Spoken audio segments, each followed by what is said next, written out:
Cheers, everybody. We are back for another edition of Bourbon on a Budget. It is review time. And like we told you on Tuesday, we're not reviewing a bourbon. We are reviewing a Rye. A Whistle Pig 10 Rye. This is one of the piglets. Came out of this little set that we talked about on Tuesday. Obviously, mine is empty now.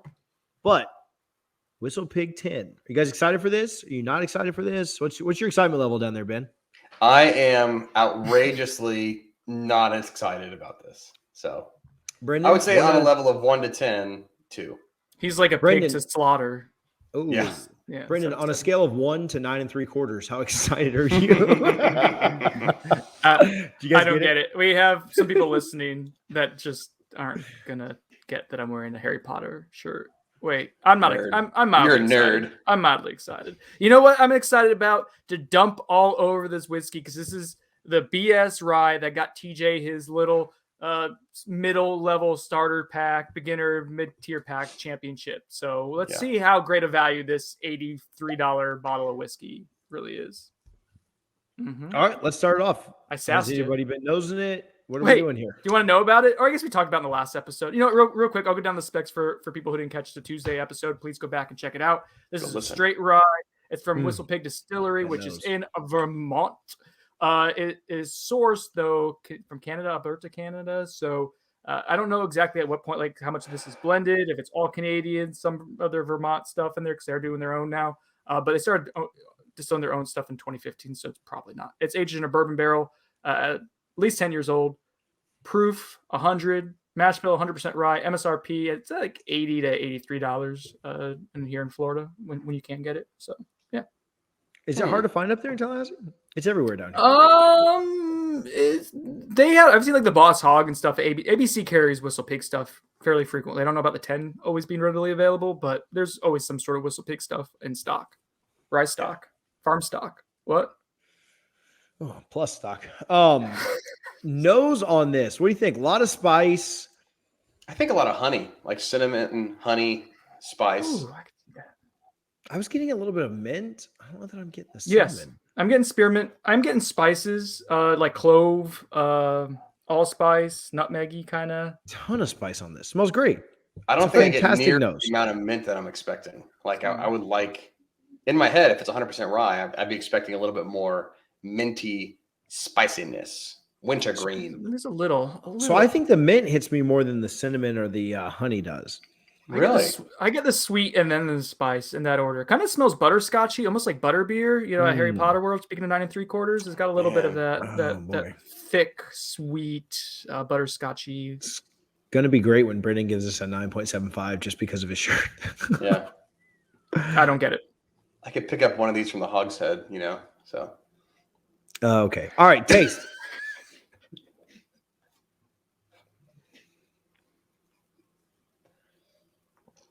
Awkward silence. It is because we all taste it at the same time. Tastes like rye. For a rye, for something that's 100% rye, maybe this is where the finishing it and aging it in the bourbon barrel shows up. Very bourbony. There's the rye spice. Don't get me wrong. It's peppery. It's spearminty. It's got all the allspice stuff we were talking about earlier. By the way, guys, what's allspice? It's nutmeg, clove, it's cardamom, cinnamon. All right, so it's all the spices pretty much. Interesting how that works. But it does have a vanilla, caramel, butterscotch kind of, and a little bit of cherry as well. So it's got some bourbon notes in there for me, more than I was expecting for something that was 100% rye. I don't think you guys got anything on the allspice right. Hang on, Googling it. It's myrtle pepper, pimenta, dried unripe berry. It's nothing that you guys mentioned, is it? Hold on. What? Allspice? No, you're wrong. Allspice is actual spice. You guys are allspice ridiculous. was named because the flavor of the dried berry resembles a combination of clove, cinnamon, and nutmeg. So it's like they're trying to be like all of those, right. But it's not really. Okay, well, you know what? You know what? I think I think Ben and I were right in your own kind of way. Kind of like how Ben was right in doing both packs that he did on this show several weeks ago. In his own mind, he was right. I was right both times. Ben, when you're swirling the glass, by the way, elevate it above the camera because it looks kind of weird when. It's if you're not subscribed to our YouTube and you miss it, you miss out on half the jokes, right? And the first half of the jokes aren't good anyway. So go subscribe on YouTube if you're listening to this on iTunes, SoundCloud, wherever. If you want to see the bottom half of what Ben's doing, our OnlyFans account is also it's the extended camera cut. Full screen. Literally extended. All right, so back to the flavor here, guys. What? Like anything else other than what I said? Are you getting the bourbony like vibes to this, or am I way off on that? Yeah, no, I think you're right. Yeah, there's a sweetness to it. There's a sweetness to the finish. I think that, it's a ton of spice. It'd be 100% that hits you right up front. It's very smooth. Obviously, being 10-year-old, it has the, Ben hates this word, right? Sharpness of the rye, right? Like the brightness of the rye, maybe is a better word to use. But then the edges are a little bit smoothed off for being 100 proof. It's pretty easy to drink because it's been aged for 10 years. You do get some sweetness because it was finished in that bourbon barrel. Orange peel. Got orange peel on it. Pretty pleasant, right? Like this is an easy drinker for 100 proof, aged 10 years. This is pretty good. Ben hates it, but this is Ben being Ben. Yeah. Come on, guys. This ain't exciting. I need something that'll spice my life up. It does drink. It doesn't drink at 100 proof to me. It is. There's no point where it feels dramatic. It's always very friendly and smooth, like TJ said, and pretty and kind of down home plate for what you'd expect with rye, maybe even a little bit more accessible. To be honest, this is probably a good beginner rye. To be honest. Yeah, I can see that. Like it's not like overly pepper or mint. How about finish? Ben, tear it apart. I don't get a finish. I drink it, I swallow it, and it's just gone. And that could be smooth, right? Oh, how smooth that is. Also known as boring. That's another word for it. Ben would rather his whiskey be aged 2 years. It's not an age thing. Look how light this thing is for being in the barrel for 10 years. 10 years, and it's like apple juice color. Here's crazy. So I don't want to re-pour this glass. I want to keep it in here if you can see it. But this is TJ gave me a 10-year.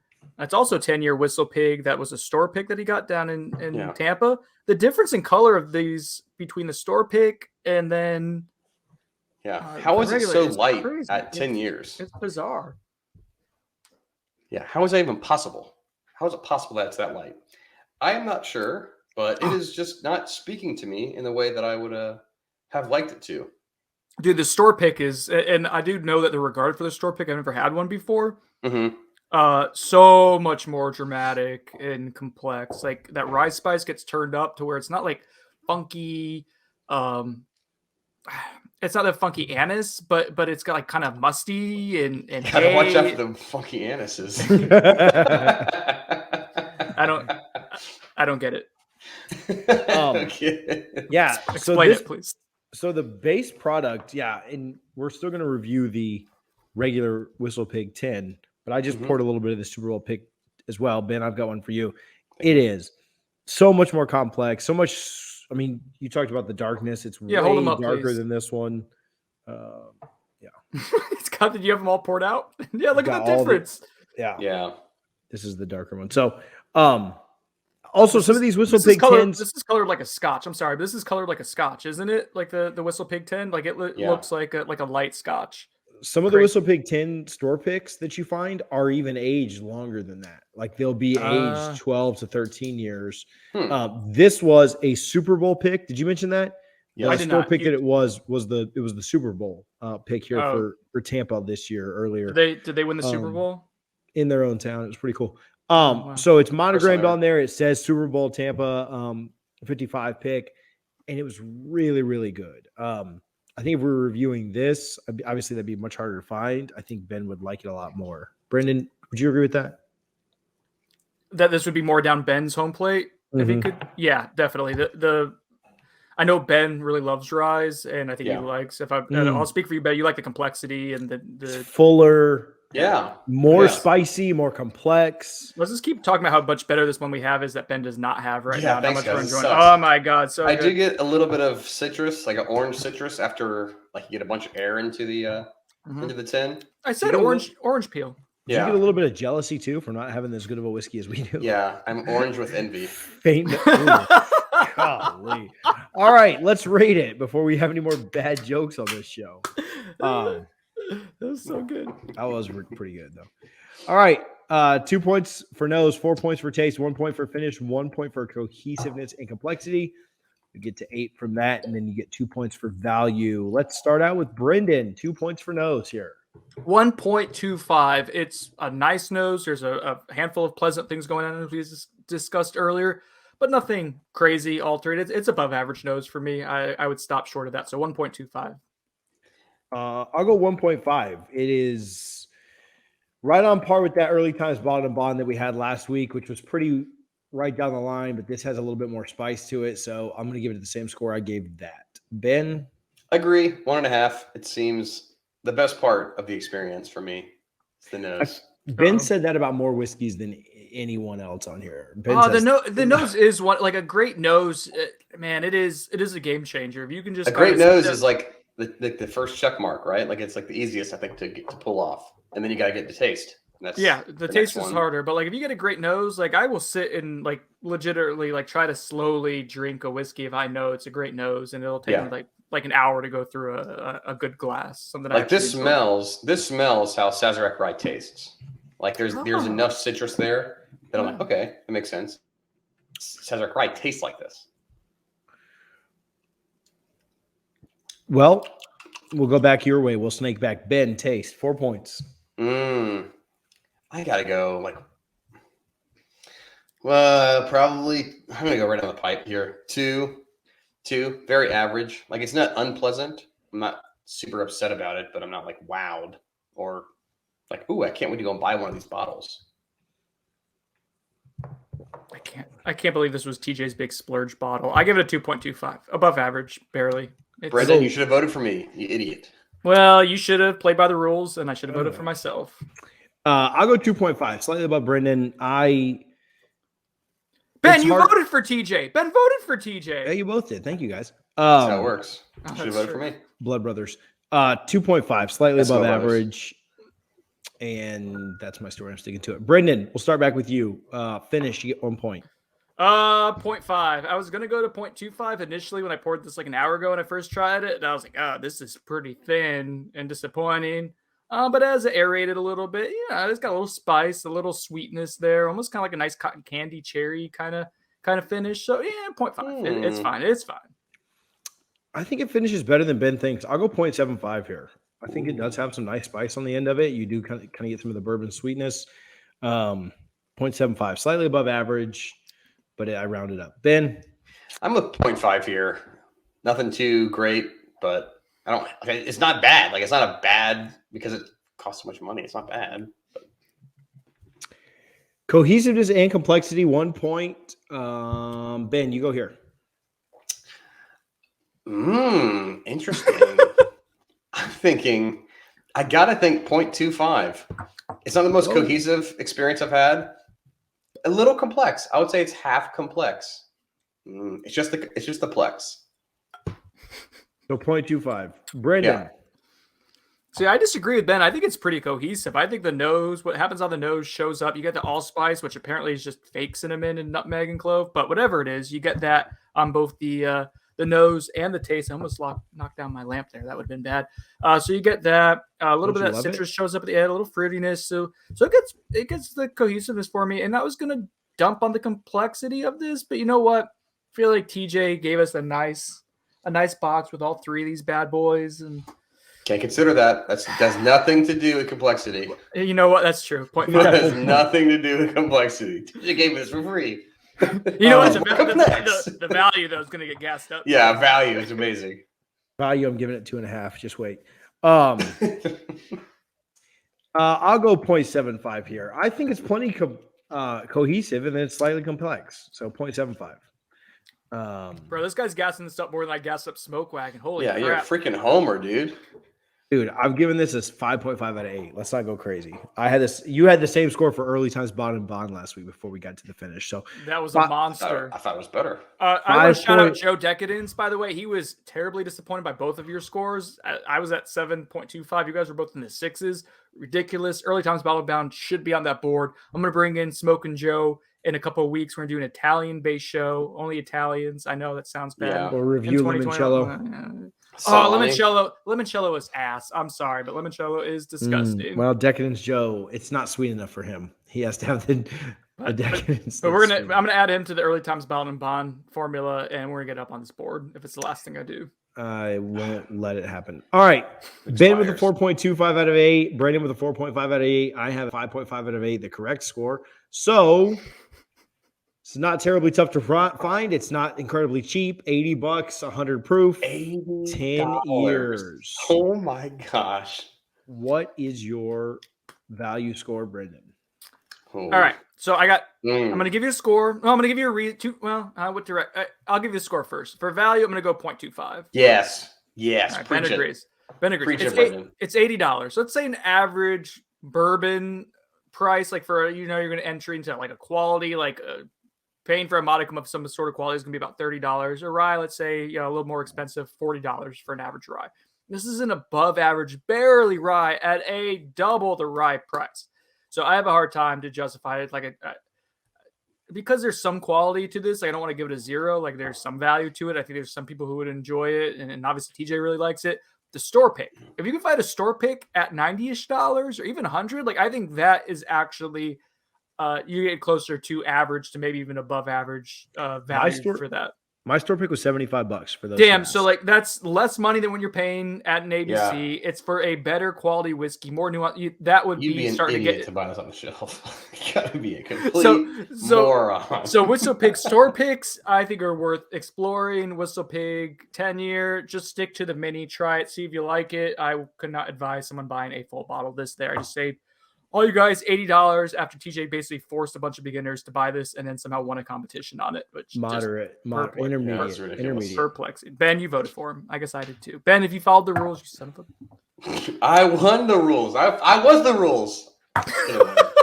Points. I'll give this a 0.75. Slightly below average. I'm mostly like it gets a 0.25, like Brendan said, for the regular one. And I'm giving a 0.5 because I did have some of the Whistle Pig Super Bowl picks. So you just add them up? I just added them up and came up to That's not how it works. This whole process has just been undermined by TJ. Ben doesn't follow the rules on other things we do, so I didn't think I had to follow the rules on this. So okay, sure, whatever. Ben's literal first value ever was like a 2.5. So I know. He's never allowed to talk about other people. I've grown. Guys, which one's darker? I've gotten them confused. You're not allowed to ask that in 2020 or 2021. Ben, value. Yeah, 0.25. Brendan is definitely on here. You're paying 80 doll hairs. 80 doll hairs. I knew we were gonna get a Ben emphasis on the price. I knew there was gonna be $80 where this is gonna be hammered bad. On. Like it's the biggest news fest of $80 you'll spend. I can get. There's infinitely better things that I can spend $80 on. Well, how about any of the barrel products? Any of the barrel products that are at the same price point? Great, buy those. Oh, Seagrass was $85. Consider that. My gosh, are you kidding me? Seagrass was $85. I had Seagrass again this weekend. Shout out, Jake. Still amazing. Still freaking amazing. I didn't know we like finish things now on this show. All I'm saying is this. Don't buy this bottle. Okay. If you are dead set on buying Whistle Pig though, wait for a store pick. Your ROI on $10 to upgrade to the store pick is incredible. So it'll be the best $10 you'll spend. It'll be the worst $80 you'll spend, but the best $10 you'll spend. The Party Liquors by us has a store pick right now. I was in there today and almost picked it up, but yeah, please go buy that. I was gonna get it for you. But now I figured out the store pick. I tasted the two of them. I know which one's which now. Whistle Pig 10 has like a $70 trade value. So $70 trade. At the end of our rankings here, Ben gave it a 4.5, Brendan a 4.75, and me a 10, a 6.25. Bringing our aggregate scoring, or composite, I guess is maybe the better word, 5.16. Bro, this is will it pot still bad levels of value that we have on this. This is absurd that TJ won with it. I demand recount. Stop the vote. Or stop the count. Say that. Whatever. Stop say that either. All right, go back. Okay, so I think we'd all agree. Definitely want to add this to your collection if you're a new person. Everyone's bottle deserves to be everyone's collection. If you can find this BOGO though, that's okay. Yeah, if you're paying $40, you know what? $40 is about what this should be. Yes. Yikes. Yeah, I could see $40. 50, maybe. Would you rather have this, guys, or would you rather have Old Forester 100? Well, definitely Old Forester 100, but like this goes up against. I can get any of the. I can get a rendezvous rye. That's like $60, $65 from High West. That's way better than this. But thank you for sharing the sample, TJ. We really appreciate it. Yeah, my pleasure. I'm glad you guys liked it. Go back. I hate you both. Yeah. Go back and listen to Tuesday's episode. Go check it out on YouTube. More funny stuff on there. Bourbon on a Budget, where we talk about the Whistle Pig line, the other two piglets that these guys also hated. Piggly Wigglies. Pig Wiggly. Screenshotting that from Brendan. Until next Tuesday, when these guys give me another hard time for introducing them to fantastic whiskeys. Next week, we're doing Blanton's. Store pick only for Whistle Pig. It's swine.